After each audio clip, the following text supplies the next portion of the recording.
Good morning, hello everyone, welcome back to my channel Rupam lifestyle. আমার এই ছোট্ট চ্যানেলে তোমাদের সকলকে জানাই অনেক অনেক অভিনন্দন। আজকে দেখো আমি মাটন রেসিপি তোমাদের সঙ্গে শেয়ার করছি।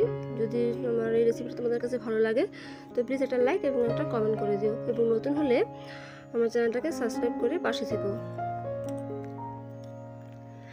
আমি খুব সাধারণভাবে গ্রাম্য পরিবেশে গ্রাম্য জীবনে আমরা যে গ্রাম্য পরিবেশে যেভাবে মাংস সাধারণভাবে বেশিরভাগ খেয়ে থাকি, আমি ঠিক সেই রকমভাবে মাংসটা রান্না করছি।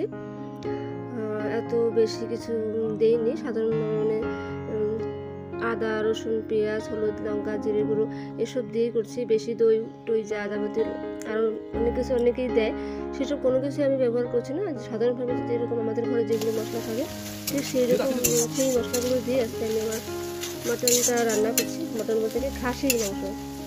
মটন বললে ঠিক যেন জমে না, খাসির মাংসটা বললে জমে যায়।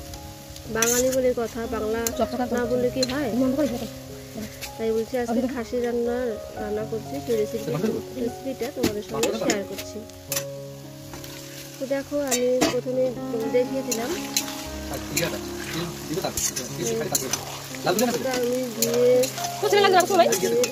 হওয়ার পর তারপর তার মধ্যে আমি জিরে গুঁড়ো হলুদ লঙ্কা আদা রসুন পেঁয়াজ যা যাবতীয় ছিল তেল সব কিছু দিয়ে মাংসটাকে ম্যারিনেট করে রেখেছি। তারপর তেলগুলো দিয়ে অনেকটাই তেল ছিল, খাসির মতো যেমন তোমার তেল থাকে সেই তেলটা এক্সট্রা করে ভেজে তুলে রেখেছি, কারণ এই তেলটা পরে দিলে ভালো হয় আর কি আমার মতো।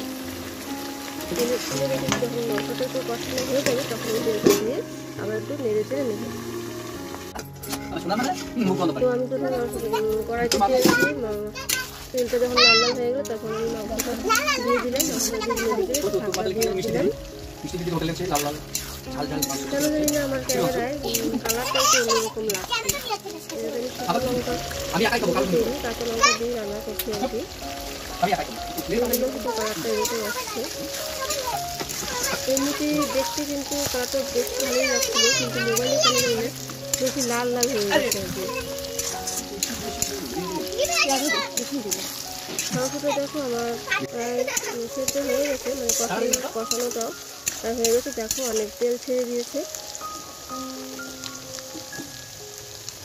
তার মধ্যে এখন আমি জল দিয়ে দিচ্ছি, বেশি ঝোল করবো না।